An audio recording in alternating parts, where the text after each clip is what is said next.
What is up, guys? It's your girl Tabria. You can call me T Breezy, and we're with the Black Perspective. Today I have a special guest. His name is Anthony Goden. He also goes by AG Productions, and we're going to be talking a little bit about being Black in media. Also talking about the intersectionality between, being male and female in the industry and the things that come with that. So without further ado, let's go ahead and introduce Mr. Anthony Goden. First of all, thank you so much, Tabria, for allowing me to get on your podcast. So, like Tabria said, my name is Anthony Goden, also known as AG Productions. I am from Tampa, Florida. Was born in Japan, actually, so made in Japan. Moved to Florida when I was 3 years old. I'm a military kid. I've been here pretty much the rest of my life. I lived in Brandon for a couple years, and I moved to Riverview. And then I came to USF, so kind of been around the area for a while, so this is home for me. Yeah. And then as you can see, we have our tea. Oh yeah, this We're gonna be spilling a little bit tea on this podcast. So let's go ahead and get into the tea. So the first question I have for you, Anthony, and before we start anything, we both are in Mass Comm. I actually met Anthony at Zimmerman School of Mass Communication at the University of South Florida. I'm still at Zimmerman School doing my graduate studies. He's doing his undergrad studies, and you're doing production, right? Mm-hmm. He did production, I did broadcast. So we have a little bit of both going on. But my first question is, how do you think your experience was different than your white counterparts? Do you think it was the same? Do you think it was different? How do you feel about that? That's a great question. I feel like my experience was definitely different. I think for the average person, I guess I can't say I can really relate to the average person. When I got into Z School, I kind of already had my own business, AG Productions, kind of going. So I already had a lot of connections through there. So I guess the difficulties were kind of limited, but I still, once I got into Z School, I could kind of see just some of the things that were going on. I think as a Black student or just a Black person in general in media, it's always going to be struggles. I think just a Black person in any type of atmosphere is going to be hard. You kind of have to make sure you're on your stuff. There's no slacking. There's no being lazy, because people already see you as that. So you kind of have to go above and beyond and make sure you're really on your P's and Q's. With my internship now, I actually I'm interning at USF Athletics, so I'm actually the only Black person in my office. So what's kind of nice is that they've allowed me to have freedom and be able to do what I want to do without them kind of just over my back the whole time, And I think that kind of just attests to me having my own business and me already knowing what to do per se. But I think if I was coming in dry and not really knowing what to do, it would definitely be a different experience. So yeah, I feel like you hit on a couple of points. The first point that I will say is we are at a PWI, predominantly white institution. That's what I talked about in my second episode of the podcast, and my experiences about being a first generation student. And with that, being at a PWI, there are not a lot of Black people on campus. And then when you go into the individual colleges, it's even less. So when I go into my classes, I rarely see Black people. And so when I seen Anthony, I was like, we're gonna be friends. I literally do that to every Black person, every person of color that I see, and I befriend them off that, because I know that our experiences will be different, harder, stressful. Our experiences are gonna be different than our white counterparts. So that was my first thing. And how do you feel about being in a classroom where you don't see people who look like you? How does that make you feel internally? I feel like I'm kind of used to it.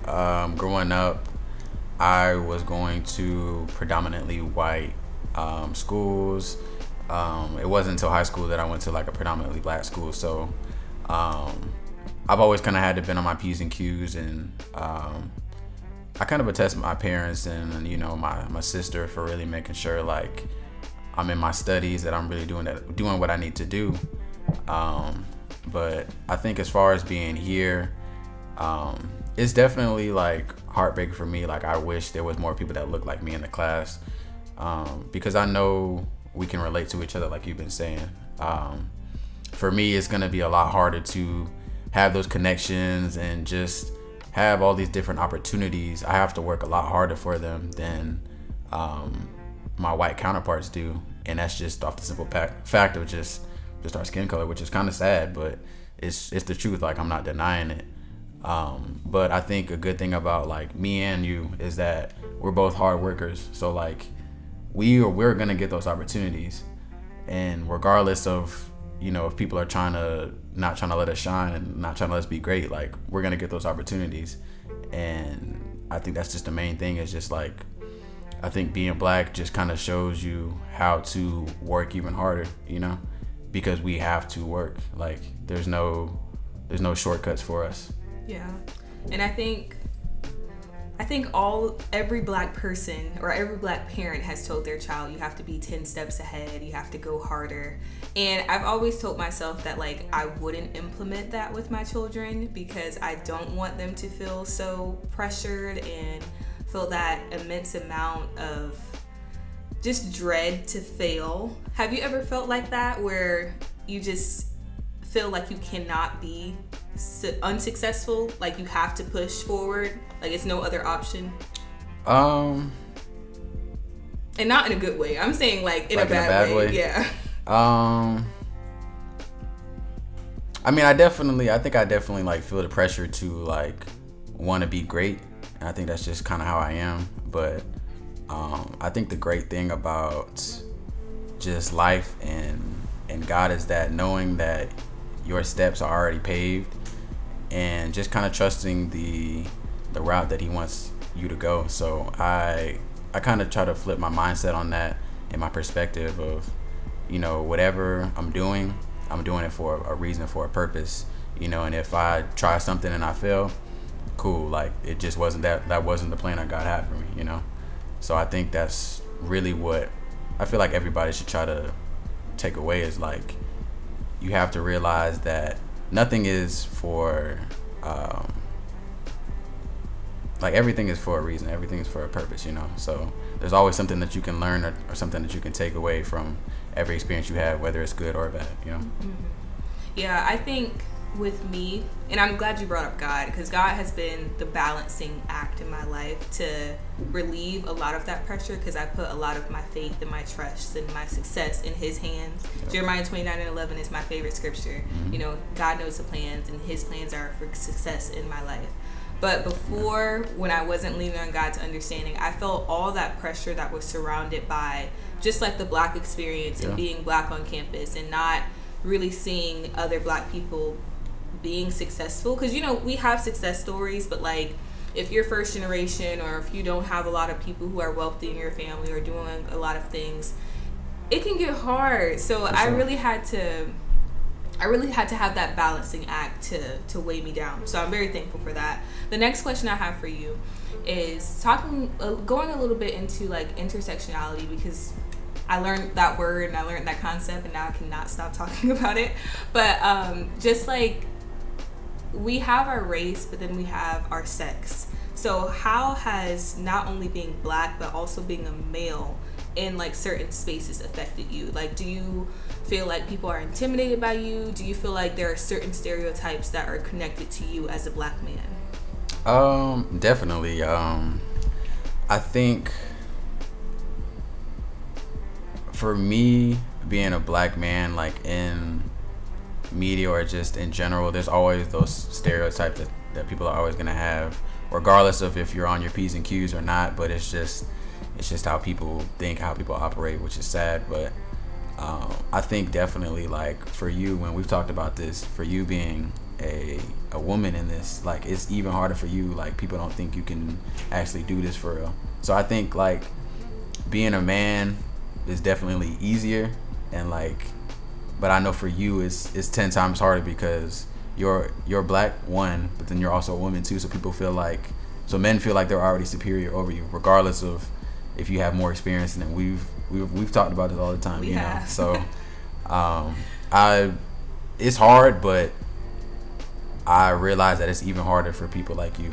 that are super talented, but just people are just stuck in their old kind of Renaissance ways of thinking and moving, you know? Mm-hmm. Yeah, and it really is.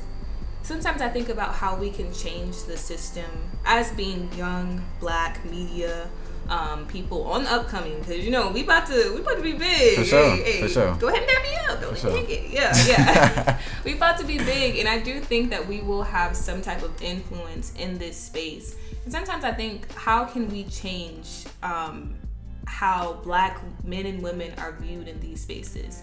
And when I go, like, I had an internship, I had jobs, and I had other opportunities, and a bunch of opportunities where I work with people who don't look like me all the time, where I'm the only Black person in spaces. And the thing that I try to do is I try to eliminate those stereotypes one by one. And that's one thing that my mentors have told me to do. Showing up 15 minutes early, showing up 30 minutes early. Like, we all know that the stereotype is Black people don't show up on time. Yeah, we Black on people, CP time. We run on colored people time. Yeah. So like, if we know these stereotypes, like, I know that my change isn't going to change the world, but I know my footsteps can change somebody else behind me. Yeah. So I try to just do the best that I can. Or even just like when I hear something that's like blatantly racist or blatantly sexist, I don't laugh. I will stay straight faced. Like, these are the little things that I implement into my life. Like, if you say a sexist joke, that's not funny. That actually offended me. That's, sometimes you really have to do those things to create change. And I don't know how we fully break the system. Do you have any ideas? I don't know how we do it. I think you talked about a great point of just, if we can set that example and kind of, you know, make sure that we're doing what we have to do and going above and beyond, then I feel like that's the only way that people's mindsets can change, you know? And I think even when I look at my internship now, like, I just started probably a month or so ago. I've done a lot of extra stuff just from the simple fact of, like, I know I have to, you know? But it's also something like, when you are doing something that you love to do, it's not a chore. It's not something that you feel like, oh, I gotta make a video, I gotta edit, I gotta go out and shoot this. Like, no, I want to do that. Anytime y'all need me to go out and shoot something, let me know, because I'm going to be there. I'm really down for this. I really want to do this for real. So, like, it's just kind of letting people know that, like, you for real, you know? Because I think maybe some people, when I first came in there, thought, you know, oh, he's not for real, he's not serious, he's just a little intern. Like, no. Like, I hate to say it, but, like, I'm coming for y'all jobs too. Like, like, I'm gonna outwork you, because that's how I've always been. I've always been an underrated person that has just outworked everybody and gotten to where I needed to go, because it's just the work. Like, that's just the work ethic from my family, from my granddad, from my dad, my parents. Like, that's all I know is work. Mm-hmm. Like, you know, I'm always working. Like, that's all I know is work. And how can I get better? What I'm watching YouTube videos. I'm looking stuff up. Like, I really care about what I do, because I want to be great. And I know it's going to take a lot of hours and a lot of just nights that it's going to be a struggle, but you got to get through those nights to get to being great, you know? Yeah, and I think you're bringing up some great points, because we do have a mentor who talks about putting in the reps. Like, he beats that into our heads. And when I was in undergrad taking his classes, I'm talking about Ryan Watson. Whoop, whoop. Shout out Ryan. You're watching this, hey. But when I was in his undergrad classes, I didn't really understand that. And I really thought it was just like, oh, you know, people tell you, watch your YouTube. Like, kind of just, I thought he was brushing me off in moments, until I really started putting in the reps, just like picking up my camera, going outside, playing with my settings, adjusting the ISO, aperture, like learning the words. And you really have to put in the reps. It takes hard work, dedication, it takes grind. You can't just pick up a camera on any given day and think you're going to be good. Yeah. You have to put in the work. You can't just open Premiere Pro and think that you can edit. You know how long it took me to do Premiere Pro? That's a fact. Yeah, so you really have to put in the fact. reps. It's reps, consistency. And I think that goes into a good point. And this is our last closing thought. What are some tips that you can give to up-and-coming media people? So reps is one. Put in the reps. Definitely reps. I kind of want to touch on that a little bit. I think for upcoming media people, if the more you put in reps, the better you're going to get. So whether it's going outside, like you said, and just going doing something spontaneous, go find your friends and go make a quick little video. Think of a story, create a storyboard real quick, shoot a little 1-minute video, put it on TikTok, put it on Instagram. But you got to get the reps up. That's what I've been seeing, is like the more reps I put out, the more like I'm getting better, and like I can see the progression. Like I can look at videos from a couple months ago versus now, and I can see, okay, like my storytelling is getting better through video. You know, it's one thing to be able to tell a story through your words and things like that, but if you can tell it through a video without saying anything, that is, you get into that elite level. And that's what I'm trying to get. I know, like, there's, and don't be complacent. That's another tip. Don't get complacent. So you may feel like, okay, like I'm where I want to be, I'm him, you know, but you're not him yet. You got to get to that. You got to keep pushing and keep striving. Like, there should always be, you should always be trying to learn something new. You should always be trying to get better, because the moment that you become complacent is the moment that somebody else 5,000 miles away from you is taking advantage of the opportunity to get better. You know, you got to always think of, not that you got to always be in competition with everybody, but I think the main thing is compete with yourself. Yes. People ask me all the time, oh, Anthony, who do you think is the best videographer at USF? I said, I really don't. To me, it really doesn't matter. Like, I'm competing. It's me versus me. Like, I think where people get misconstrued is they try to compare themselves to others, and you don't know that person's story. You don't know their growth. Like, the only way you can really grow for real is just seeing what you did and trying to be better than your last video. That's my goal. Every time I make a video, I'm trying to be better than my last video. I talk to my mom all the time. I'm like, Mom, I think I just made my best video. She's like, you just did that last time. And I was like, I know, but that's the goal, is like every time I make a video, I should be like, this is my best one. This is my best one. That's how I know I'm getting better. That's, you know, that's the confidence you gotta have. So let's see, another tip for media people.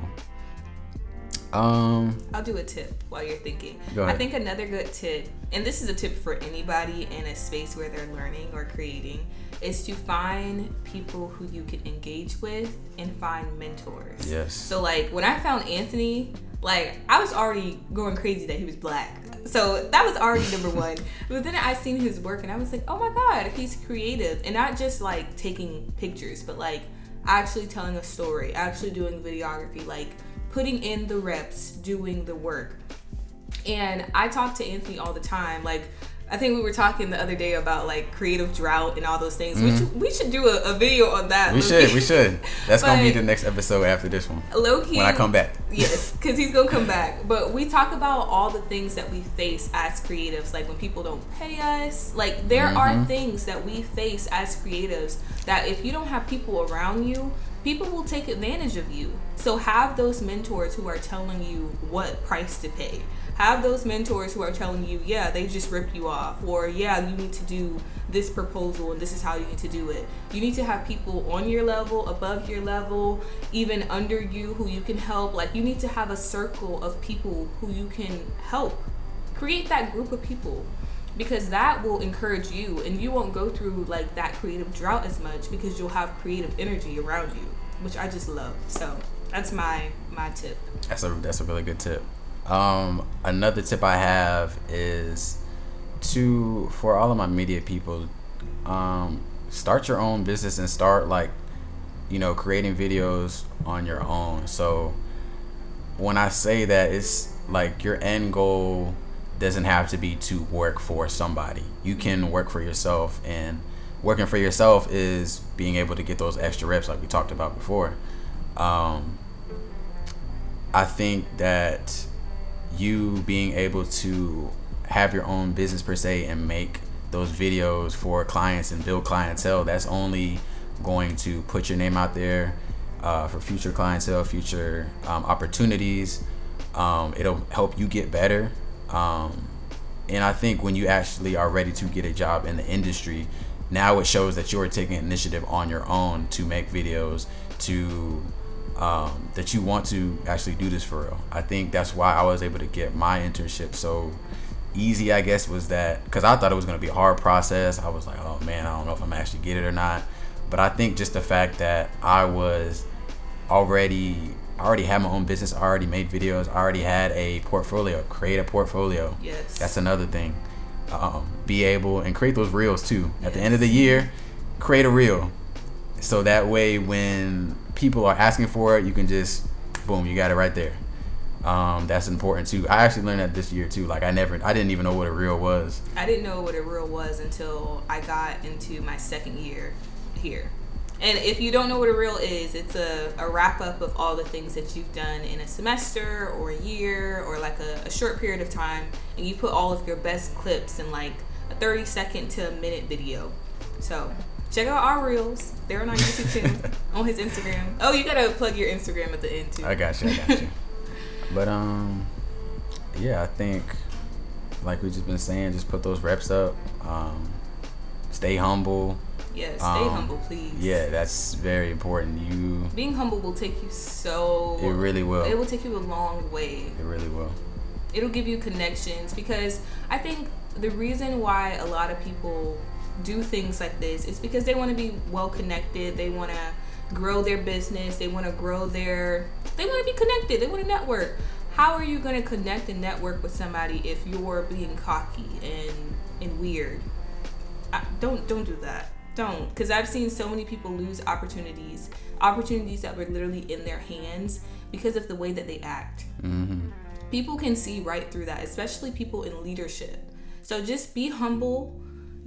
At the same time as being humble, know your worth, which is a weird kind of balance, because when I was going into job search, I was too humble because I was putting on my application like nothing. So put your accolades, put your awards, put the things that you've done. But at the same time, like, don't think you know it all, because nobody on the earth knows it all at all. Like, be humble. Don't be too proud, please. Yeah, that kind of goes into another good point for me, is just to do right by people. Yes. By just being a good person and just doing right by people, that will get you far as well. I think for me, just treating people the right way. When I have clients, I try to go above and beyond. So a lot of times clients will just want a video. I'll give them videos and pictures too. Like, that's just, and for me, that's showing that, okay, like, I really care and that I want to do above and beyond to make sure that you are satisfied and happy. And that way, when you come back and somebody asks you about a videographer or a photographer, okay, I know Anthony AG Productions, he's going to give me quality work, and he may give me a little extra too.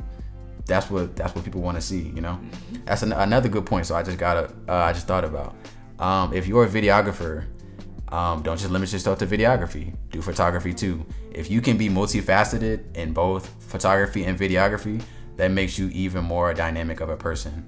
Yes. So that way you're getting twice the amount of clients. You can do video and pictures, or if people just want pictures, you can do that too, So that's kind of what I've been trying to do for myself, beginning a lot more into photography.